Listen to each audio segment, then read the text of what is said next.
everybody, it's Kendell Lenice, the Remix Coach, and let's talk about relationships, okay? And the title of this is, you just may not be a victim, you may be a participant. You may not be a victim, you may be a participant. So a lot of times in relationships, right? Everybody talks about what he did to me, what she did to me. They did this, they did that. But did you see the red flags? Did you see, not even, because you know what? Let's not even talk about red flags and the colors of flags and all of that. What did that person show you when you met them? What did that person do to get you? Were you love bombed? Did you ignore some of the things that they didn't say or didn't do? Did you see the person when you first met them for who they were and you decided to ignore them? Did you ignore the signs that they may have been selfish?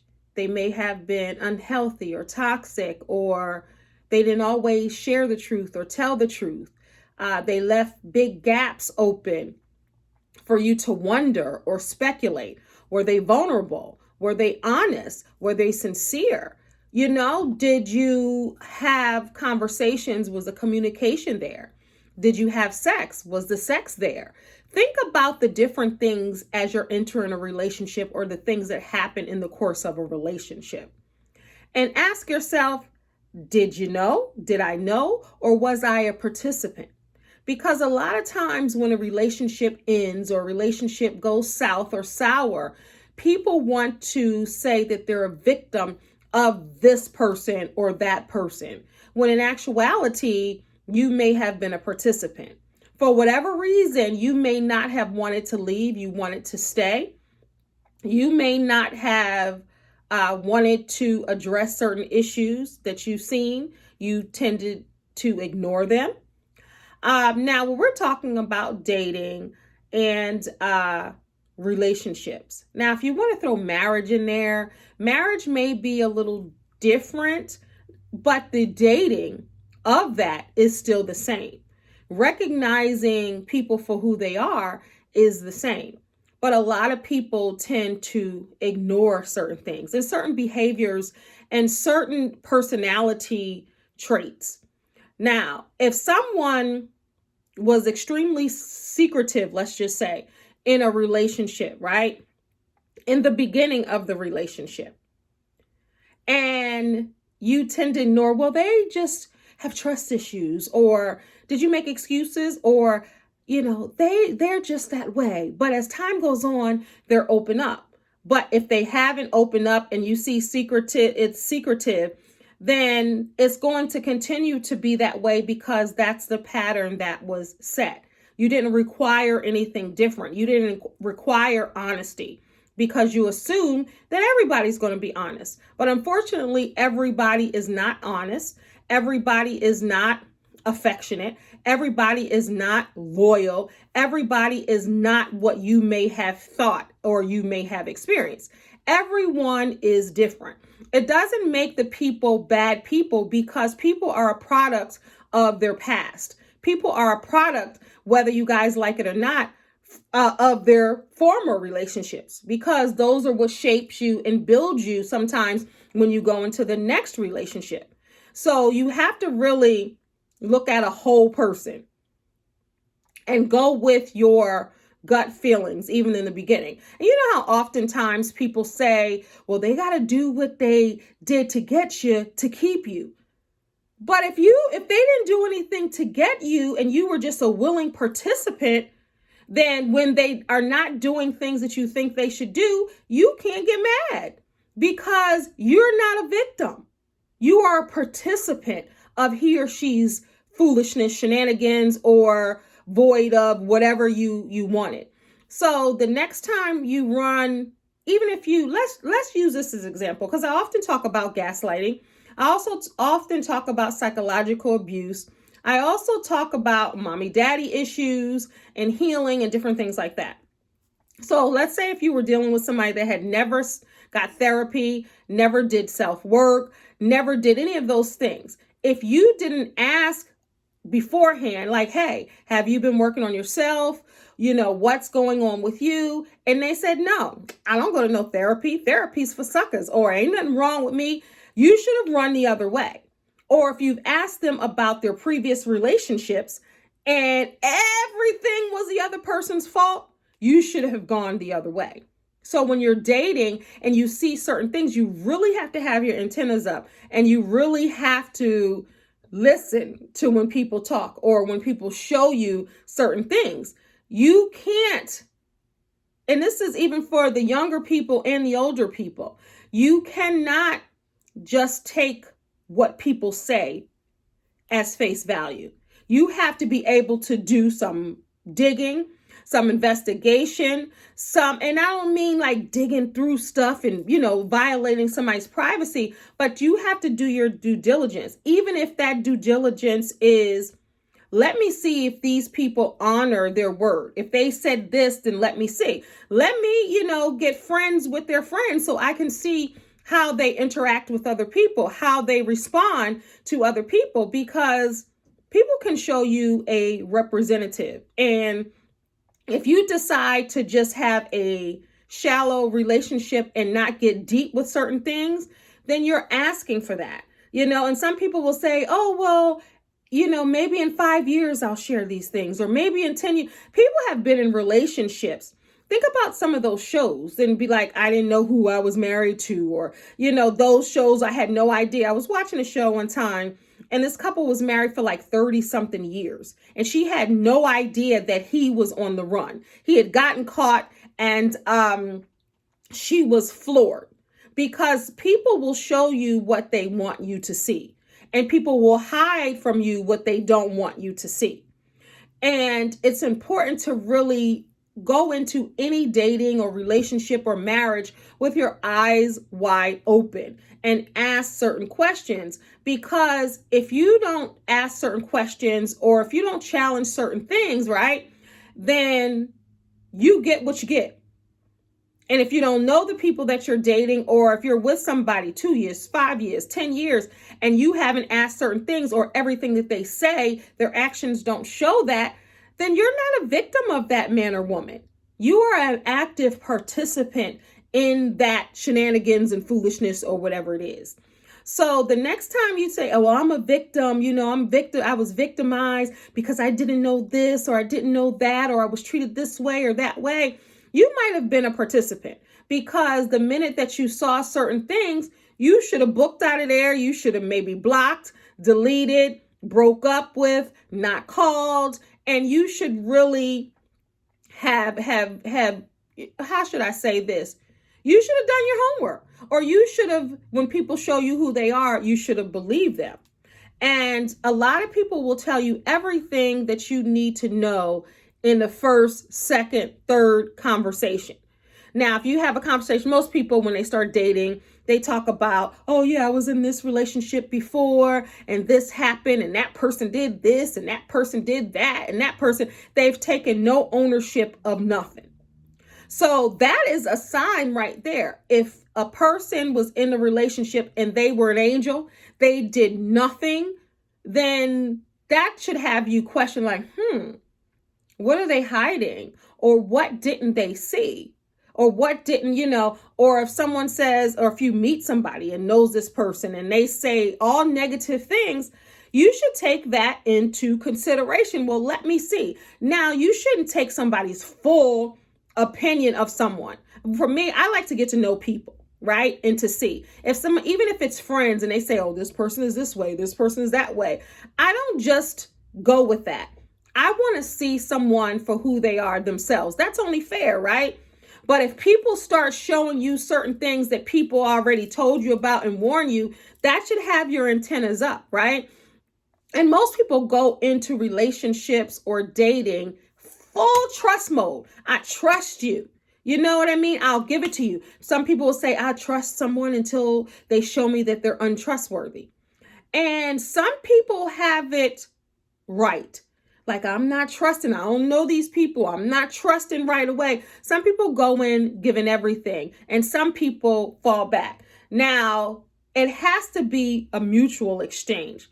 If one person is gung-ho, giving all the information and sharing who they are, and the other person is not, then that is a pause sign for you to pause. Now, if you're being vulnerable and the other person is being vulnerable and you're running at the same speed, the same pace, then that's what you want.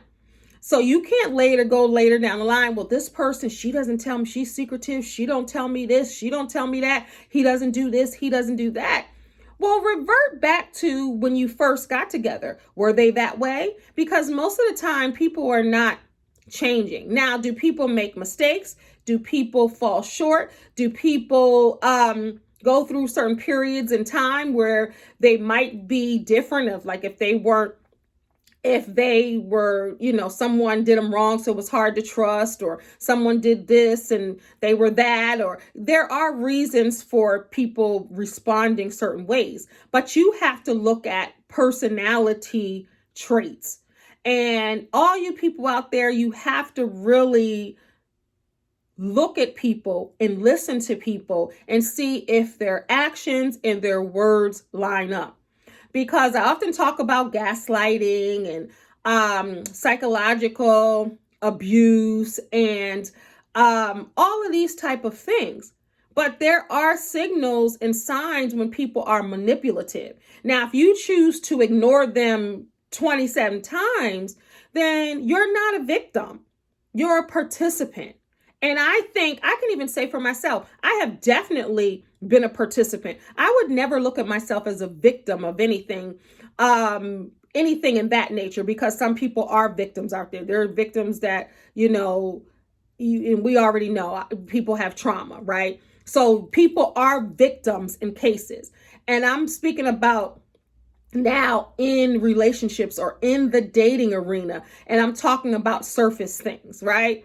So if you saw certain things and you stayed, or you continue to date, or if you're just in the honeymoon phase and you're getting to know people, and you decided to say, you know what, I'm going to still stick and stay. You can't later run and say you're a victim because you were a participant. Now, relationships depart every day, right? People now with, I don't even want to say now, with online dating, let's say. I talked to a lady, she was dating, she said 16 people, not having sex with them, but just going out on coffee dates. Because I hear a lot of people talk about this. A lot of people say, you know what, I'm just going to say yes, this is my year of yes. I'm just going to go meet new people and get out of my comfort zone. And there's nothing wrong with that. You're not sleeping with them, you're doing that.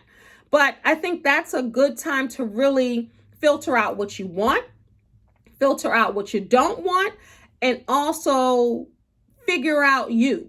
Because you can still date and figure out you, because then you'll be like, oh, that doesn't work for me, or that doesn't work for me. Say, for instance, somebody's extremely busy all the time, but you have free time, or you want to spend time.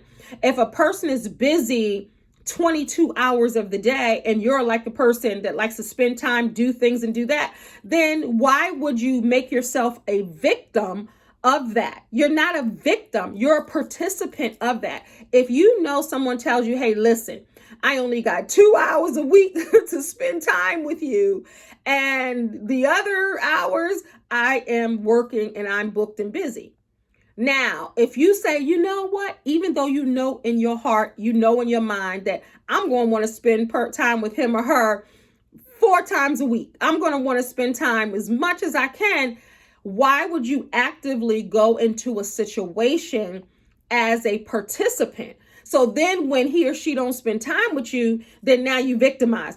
Oh, I do all of this, do that to person. No, you walked in that willingly. That's why it's so important to be upfront and honest and really know yourself and do your self-work first before you date. You must heal. You must understand who you are and what your real needs are. Because as a life coach, I can ask somebody all day, what are your needs? What do you want? They cannot tell me, but they can tell me everything they don't want.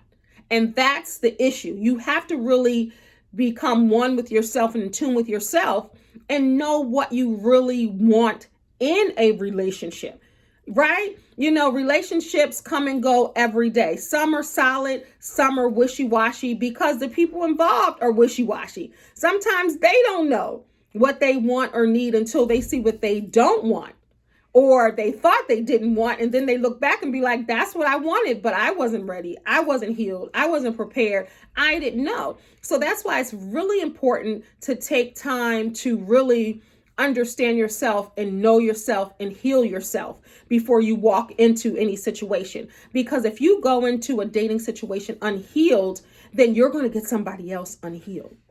And you're not going to be able to stand up for yourself and say, you know what, this is not what I want. I remember the first time that I was clear on, you know what, I know me, this, and this will not work for me. I remember the first time I did that, and it was scary, but I was like, wow, I put me first, because I know that this type of thing wouldn't work for me because I know myself. But if you don't know yourself, or you're desperate to have someone, men and women, then you're desperate, then you're just going to take any old thing. And then later when it doesn't go right, you're crying as a victim when you are a participant.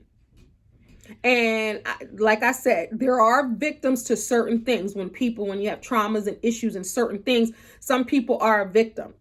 Well, I would say a victor if you survived it. But then you'll have someone, let's just say, give another example. If somebody is dating somebody and what can I think of quickly? You want a man who has a good relationship with his mom, right? Because you've often heard how a man treats his mother is how he's going to treat you. That's been around for years. I remember that when I was young. People were younger, because I'm still young.